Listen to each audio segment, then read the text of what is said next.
我是卡牌说书人科科。如果你喜欢收集宝可梦卡牌，或是你是我们家皮卡丘的铁粉的话，那画家皮卡丘这张梦幻卡片的威名你一定听过。我们在之前的影片也有介绍过，目前在市面上交易过众多宝可梦卡牌里面，画家皮卡丘就是最高价的那一张，甚至还有拿过金氏世界纪录认证哦。今天我们就来说说这张画家皮卡丘的起源故事。椅子坐好，饮料拿好，我们开始喽。那既然是画家皮卡丘，它的起源当然和画画有关系。当时还是宝可梦卡牌才上市不久的90年代，从1997年到1998年之间，宝可梦一共在小学馆的 Colo-Colo 漫画上举办过3届的插画比赛，而画家皮卡丘就是比赛的奖品，也是这张卡唯一的来源。后来在市场上流通的卡片也都是来自于这些比赛。那这些插画比赛怎么比呢？首先是第1届宝可梦插画大赛，它是在1997年11月号的 Colo-Colo 漫画上举办。他们邀请读者们画出自己最喜欢的宝可梦，然后邮寄作品到小学馆参加比赛。经过2个月的评选作业后，得奖者的作品在1月号的 Colo-Colo 漫画上公布。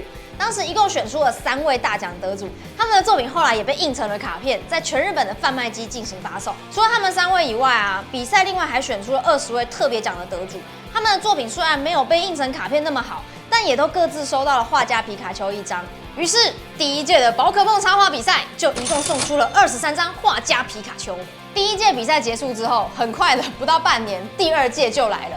第2届的插画比赛是为了要纪念宝可梦电影《超梦》的逆袭上映，大家应该都看过吧？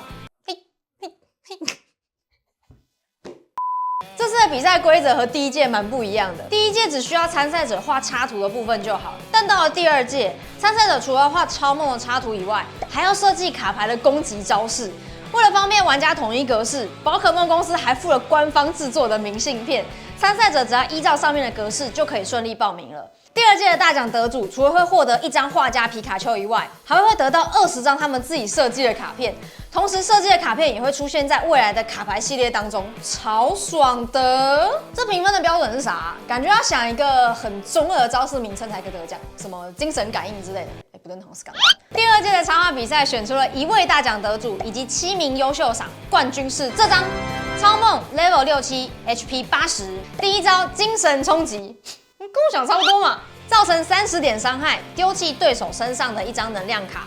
第2招完全回复，丢弃1张自己的超能量，消除所有伤害指示物及特殊状态。最后正式印刷的卡片则把招式稍微做了调整，好让整张卡片更为平衡。首先是精神冲击，加上了要值1枚硬币的条件，让超梦不要那么暴力。完全回复则要求要把身上的所有能量卡丢掉。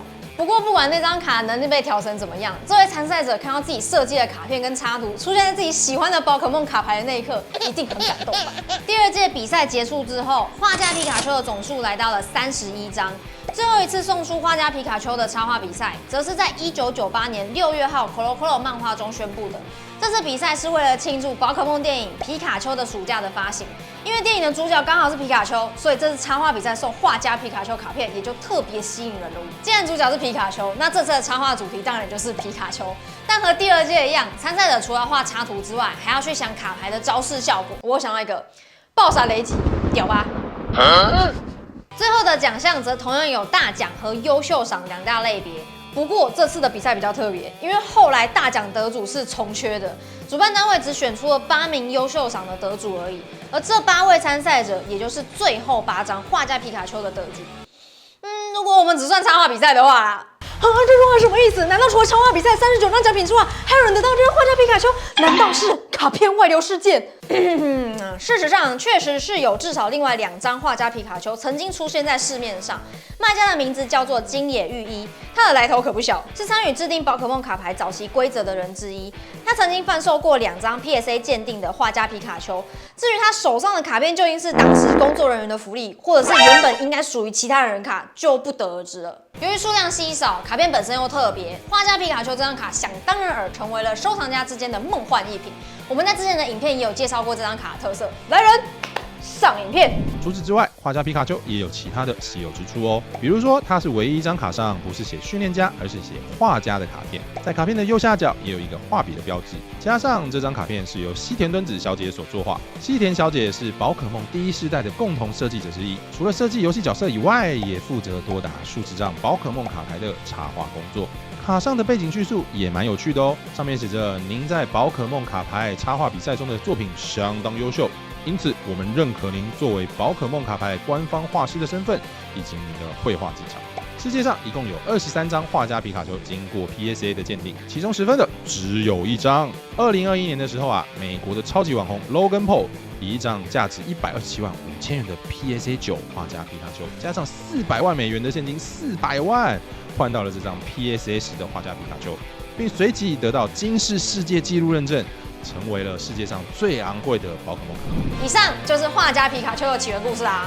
其实我觉得要自己设计卡牌招式的插画比赛还蛮有趣的。其实我自己有蛮画了一个超梦，你看一下有没有机会得奖。你看他在打排球。好了，如果你喜欢今天影片的话，也别忘了按赞、订阅、分享。我是卡牌说书人柯柯，我们下次见啦，拜。